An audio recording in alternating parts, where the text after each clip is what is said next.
Mesdames, Messieurs, bonjour. Dans le sommaire de ce 13h au Bénin, après la proclamation des résultats des élections du 8 janvier 2023, la Commission électorale nationale autonome Sénat aborde la dernière ligne droite de son calendrier. L'institution en charge de l'organisation des élections au Bénin a initié à cet effet un atelier d'évaluation des échéances électorales. Les travaux ont été lancés ce mardi en présence de tous les acteurs électoraux, des représentants de la CEDEAO et de la coopération suisse. Et puis Maître Huguette Bokpe-Yankadja a été faite chevalier de la Légion d'honneur de la France pour son parcours exceptionnel et inspirant et son combat pour l'égalité et la justice au Bénin. Et puis en Afrique, une très haute distinction pour encourager une femme qui consacre sa vie à défendre les faibles et à restaurer la dignité humaine. La cérémonie de remise des signes s'est déroulée dans la soirée de ce mercredi à la résidence de l'ambassadeur de France au Bénin. Et puis enfin à l'université d'Abomey-Calavi, l'Académie des jeunes scientifiques du Bénin a initié 3 jours de séance de renforcement des capacités au profit de 200 jeunes étudiants, chercheurs. Cette formation vise à stimuler le goût des recherches scientifiques au sein des étudiants. Et voilà pour le sommaire de ce 13h au Bénin. À nouveau bonjour et bienvenue si vous nous rejoignez. À quelques semaines après la proclamation des résultats des élections du 8 janvier 2023, la Commission électorale nationale autonome Sénat aborde la dernière ligne droite de son calendrier. L'institution en charge de l'organisation des élections au Bénin a initié à cet effet un atelier d'évaluation de ces échéances électorales. Les travaux ont été lancés ce mardi en présence de tous les acteurs électoraux, des représentants de la CEDEAO et de la coopération suisse. Les travaux qui vont durer 4 jours se tiennent dans un hôtel de la ville de Parakou. Reportage de Epiphan Tchabi, Socrate à Dantoli. L'évaluation de l'organisation d'une élection est désormais une tradition bien établie dans la vie de la Commission électorale nationale autonome Sénat depuis qu'elle est devenue une institution permanente. Cette année encore, comme ce fut le cas après les autres échéances électorales, l'institution en charge de l'organisation des élections au Bénin et les autres acteurs impliqués dans le processus électoral se retrouvent pour le même exercice. Occasion pour le président de la Sénat de décerner un satisfecit à l'ensemble des acteurs pour leur contribution qualitative à l'organisation des législatives du 8 janvier dernier. C'est le lieu de renouveler mes sincères félicitations à tout un chacun de nous pour les efforts consentis qui ont fait de cette consultation électorale un succès national. Pour le lendemain de la proclamation définitive des résultats de cette élection, la Sénat, fière de cette partie prenante, s'appelle à l'élaboration et à la publication de son rapport général dans le but de respecter la prescription de l'article 19 du Code électoral qui stipule que la Sénat publie son rapport général des activités de l'année électorale au plus tard certains jours après la proclamation des résultats. Les législatives du 8 janvier 2023 dans leur ensemble ont connu un aboutissement heureux. Certaines difficultés ont toutefois été signalées. C'est donc l'occasion, à travers cet atelier, de réfléchir ensemble pour parfaire les échéances prochaines. La présente rencontre est consacrée au bilan critique de l'organisation des élections du 8 janvier 2023. Un bilan qui sera assorti de recommandations pertinentes en vue d'une meilleure organisation des scrutins à venir. Cet atelier nous offre l'occasion de faire une évaluation objective et approfondie de l'exécution du chronogramme ainsi que du calendrier électoral afin de consolider les acquis et remédier aux insuffisances et de formuler des recommandations pour l'amélioration des futures consultations électorales dans notre pays.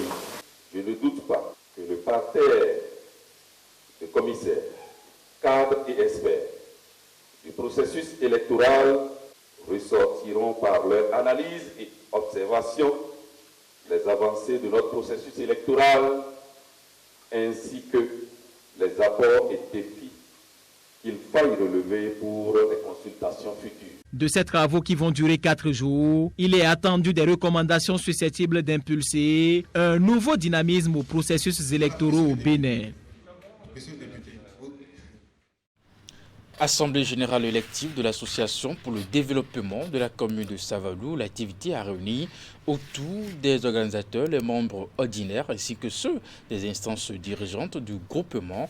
Ce rendez-vous a été une fois encore l'occasion de faire le bilan des actions et initiatives menées les 12 derniers mois. Ce fut aussi le cadre de procéder au renouvellement du bureau national exécutif, de même que le conseil d'administration.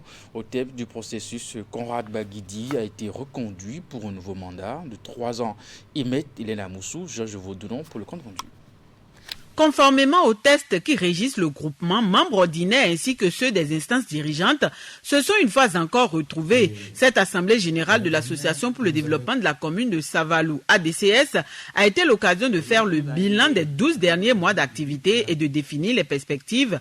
Les assises ont connu la présence de plusieurs personnalités, mais également de certains partenaires, dont une délégation du Rotary Club Paris à venir. Vous savez, dans d'autres contextes, lorsque les associations ou les organisations du genre arriver à être mise en place, c'est que c'est parti pour 10 ans ou même plus sans avoir jamais organisé une assemblée générale, qu'elle soit ordinaire ou extraordinaire. Et vouloir le faire, c'est redynamiser la structure. À cette rencontre statutaire, l'assistance a eu droit à un point des adhésions et constitutions des locales.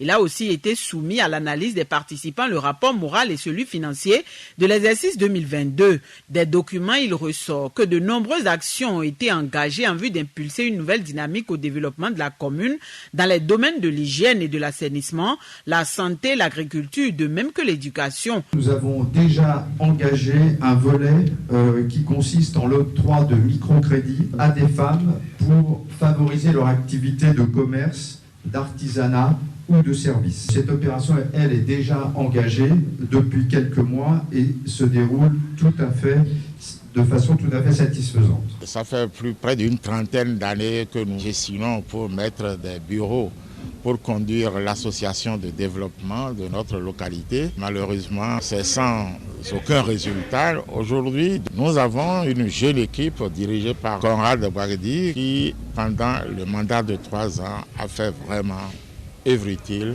Un autre point important inscrit à l'agenda de ces assises est le renouvellement du bureau exécutif national et du conseil d'administration de l'ADCS au terme du processus enclenché par le comité des sages depuis quelques semaines et dans le but de poursuivre au mieux les actions de développement. Conrad Baguidi, président sortant, a été reconduit à l'unanimité pour un nouveau mandat de 3 ans.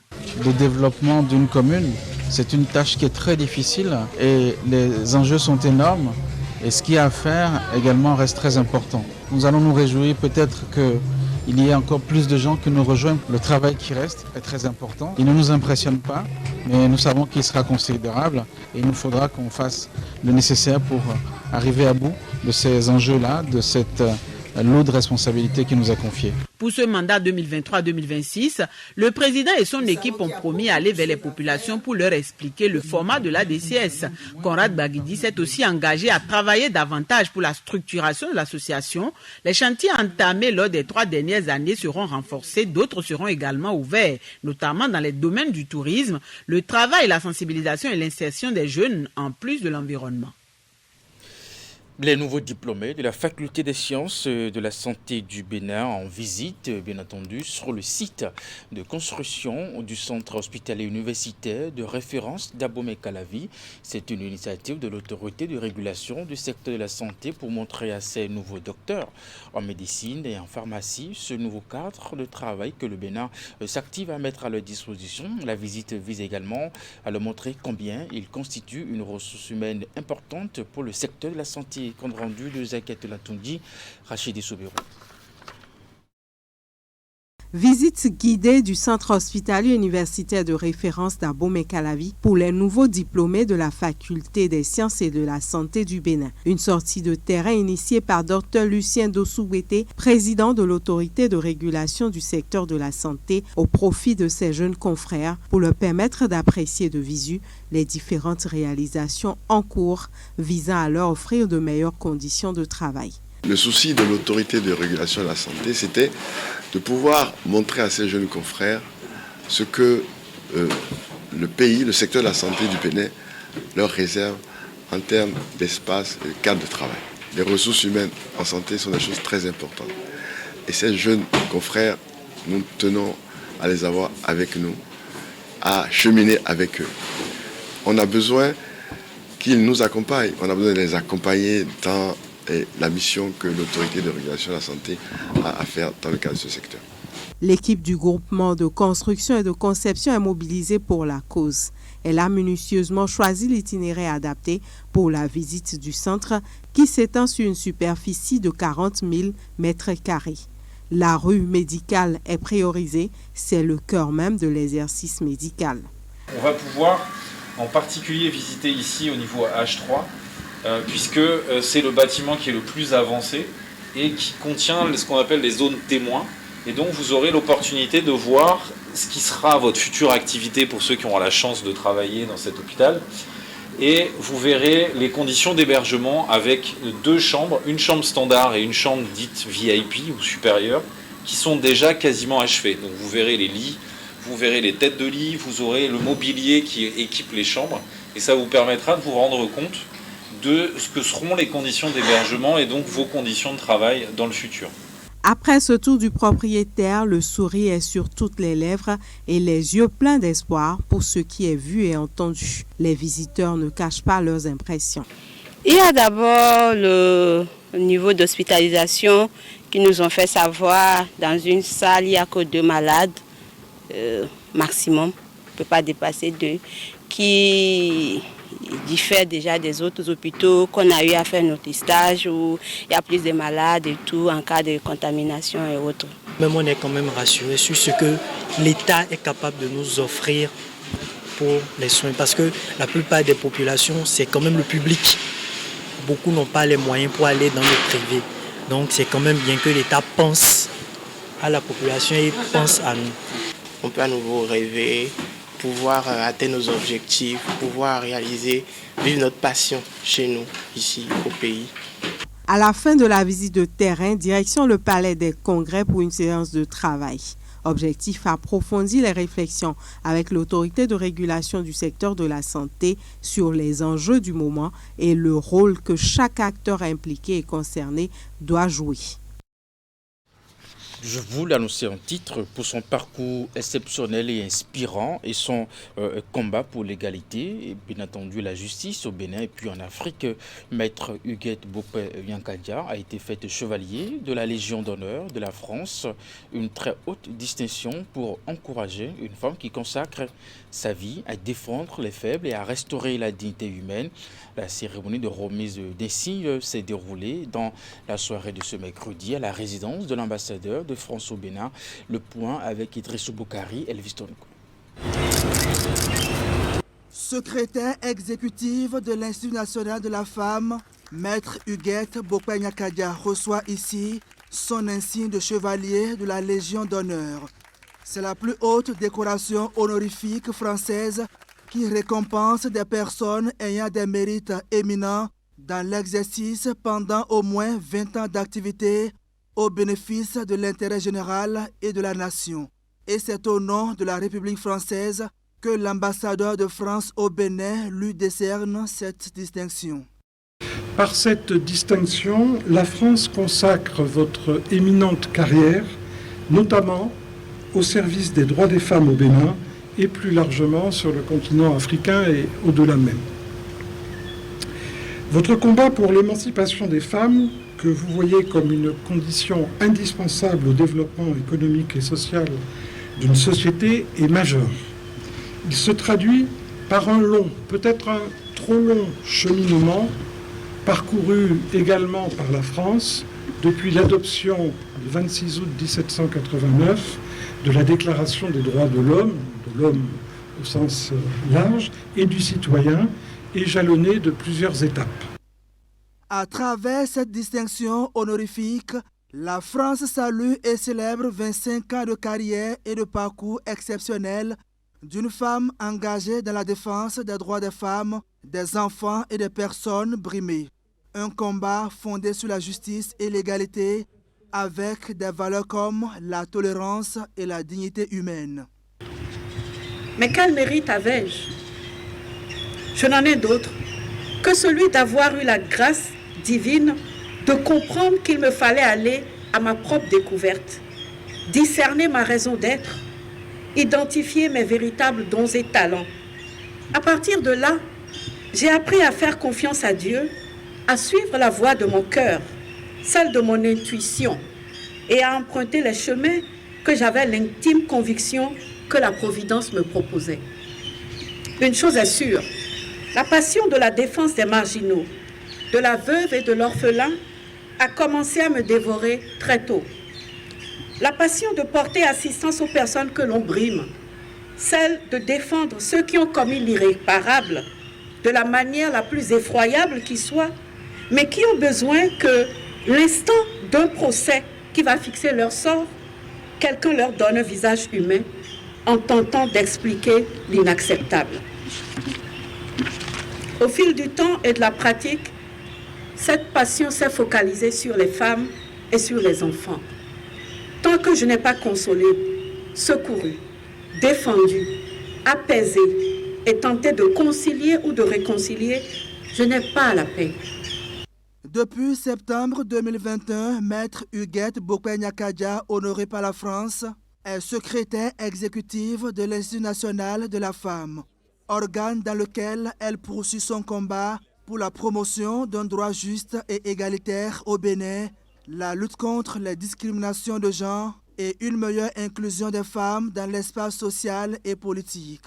Elle reçoit cette distinction en présence des parents, amis, collègues, autorités et acteurs œuvrant pour le bien-être des femmes, des filles et des enfants au Bénin. Et puis dans la suite de ce Trésor au Bénin, vous souhaitez en savoir plus sur la santé de vos yeux. Voici une bonne opportunité à saisir depuis le lundi 13 et ce jusqu'au dimanche 19 février prochain. Le centre hospitalier universitaire départemental du Borgou de la Liborie, en collaboration avec l'association Alpha Taka au service de la communauté, organise une campagne gratuite de dépistage et chirurgie de la cataracte. Le lancement officiel de cette campagne a eu lieu ce mardi dans l'enceinte du CHUD à Parakou, en présence des responsables de l'hôpital et des responsables de l'association Alpha Taka, ainsi que des patients. Reportage de Jacques Dégbé, Socrate d'Anthony.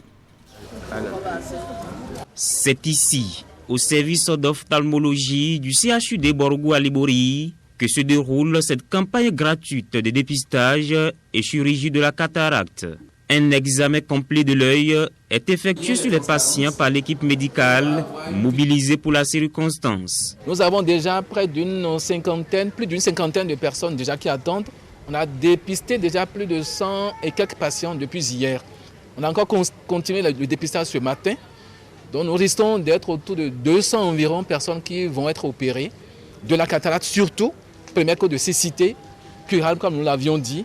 Mais le ptérygium également, qui est une pathologie chronique, qui peut aussi rendre aveugle si, à un certain moment, le patient n'est pas opéré. Nous avons profité de l'occasion pour également dépister une autre maladie oculaire qu'on appelle ptérygium. Les personnes déclarées souffrantes de la cataracte ou du ptérygium après le dépistage doivent alors attendre dans cette salle pour l'opération chirurgicale. Aussitôt après l'intervention, quelques heures après déjà, la personne a déjà toutes ses facultés, mais on fait un premier contrôle le lendemain pour être sûr qu'il n'y a pas eu de complications et être sûr que la personne va rentrer chez elle avec des conseils qu'on va donner, que nous avons même déjà donné à ceux qui sont dans le service, qu'après la chirurgie, ils vont observer quelques règles pour ne pas traumatiser l'œil qui a été opéré et ne pas vraiment endommager ce qui a été fait.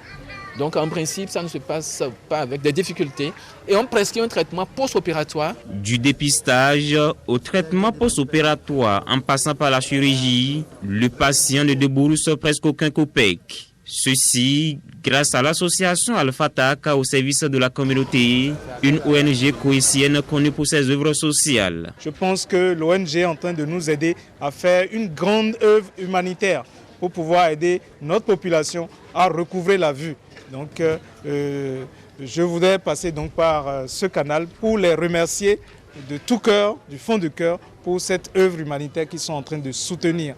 Et nous leur promettons donc que nous allons mettre tout le possible de notre côté pour que cette population-là puisse bénéficier de cette aide qu'ils ont portée. La vie, c'est la vie.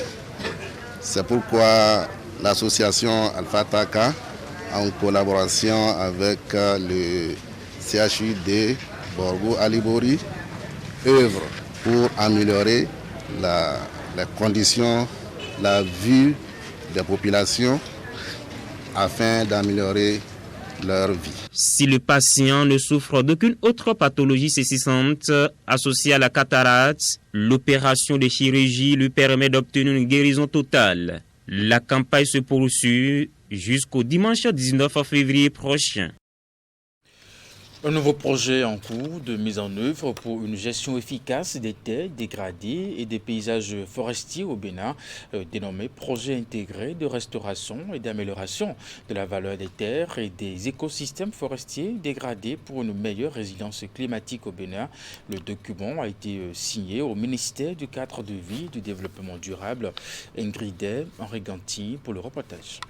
En tant que solution fondée sur la nature, promouvoir des systèmes de production durables et résilients au climat sur les terres dégradées dans les coins chauds de la déforestation au Bénin.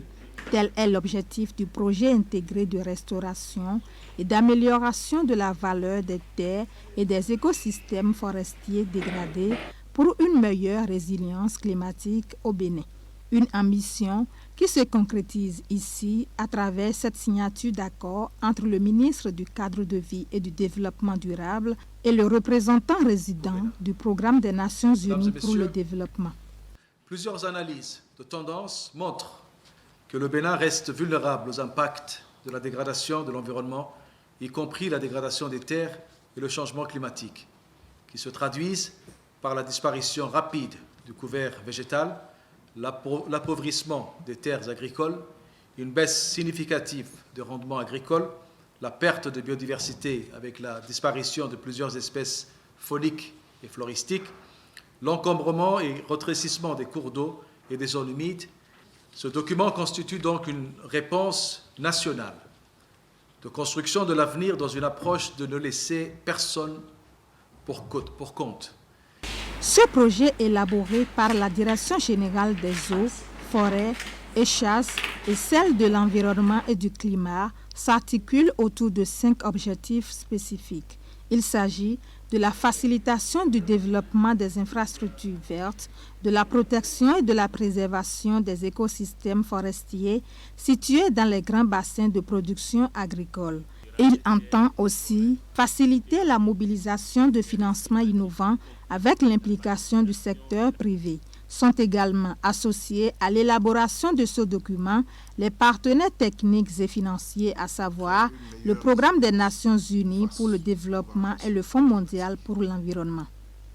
C'est dans ce contexte de détérioration des écosystèmes que le ministère du Cadre de vie et Développement durable a initié avec vous, avec le PNUD, le projet Restaurer et améliorer la valeur des terres dégradées et des écosystèmes forestiers pour une meilleure résilience climatique au Bénin.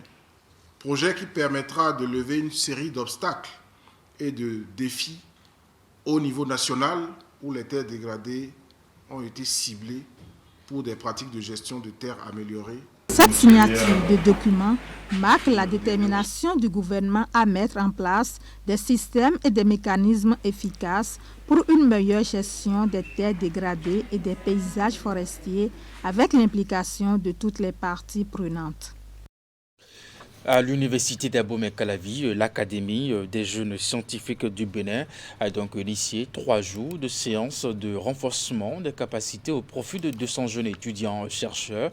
Cette formation vise à stimuler le goût des recherches scientifiques au sein des étudiants. Le point de la cérémonie de lancement avec Teddy Goudalo. 200 jeunes étudiants se font ici renforcer leurs capacités en matière de recherche scientifique. La communication en cours porte essentiellement sur l'importance du mentorat et le réseautage. C'est une formation qui est initiée par l'Académie des jeunes scientifiques du Bénin avec le soutien de Global Young Academy et bien d'autres organes. Nous avons réfléchi à ce programme qui, nous l'espérons, va permettre de fournir un certain nombre d'aptitudes, de connaissances, de savoir-faire. Vous verrez, nous avons retenu des communicateurs excellents, outillés, avec une méthodologie originale, pratique, pour qu'au sortir, vous puissiez véritablement mieux vous armer en tant que jeunes scientifiques. Cette initiative de l'AJSB est bien en accord avec nos missions, notre vision et nos activités, parce qu'elle permet d'impacter la communauté des étudiants et des jeunes chercheurs du Bénin. Par ailleurs, elle s'intéresse à plusieurs dimensions qui permettent de renforcer les capacités des jeunes scientifiques. C'est donc une manière pour les organisateurs de susciter le goût de la science et renforcer la culture scientifique de ces jeunes chercheurs. Prévu pour durer 3 jours, ils auront droit à d'autres communications sur des thématiques bien précises. En effet, dans son plan stratégique 2018-2023, l'UAC accorde une attention particulière au renforcement des capacités des jeunes chercheurs et à la promotion d'une éducation de qualité au service des enjeux de développement du Bénin. Cela explique pourquoi le rectorat de l'UAC s'est toujours mobilisé derrière toutes les initiatives permettant le renforcement des capacités des étudiants, et ce, en accord avec l'objectif du développement durable 4, je cite, « Assurer l'accès de tous à une éducation de qualité ». C'est une très belle opportunité qui a le potentiel non seulement de renforcer les capacités des jeunes chercheurs, mais aussi d'initier les étudiants à la recherche. Je voudrais donc féliciter l'Académie des jeunes scientifiques du Bénin pour cette implication active à la préparation de la relève. Des travaux pratiques et des jeux de rôle relatifs au mentorat et au réseautage sont bien élaborés en vue de permettre une meilleure compréhension des participants. Et pour finir, l'initiative de l'évêché est de soutenir par les autorités et autres cadres de la région suite à l'accident de circulation survenu à Dassa et qui a causé la mort de plus d'une vingtaine de personnes et de nombreux blessés. Une messe pontificale a été dite en mémoire des disparus. C'était à la paroisse Sacré-Cœur de Dassa. La célébration a réuni autour de nombreux fidèles, les autorités communales et départementales. Voici les détails.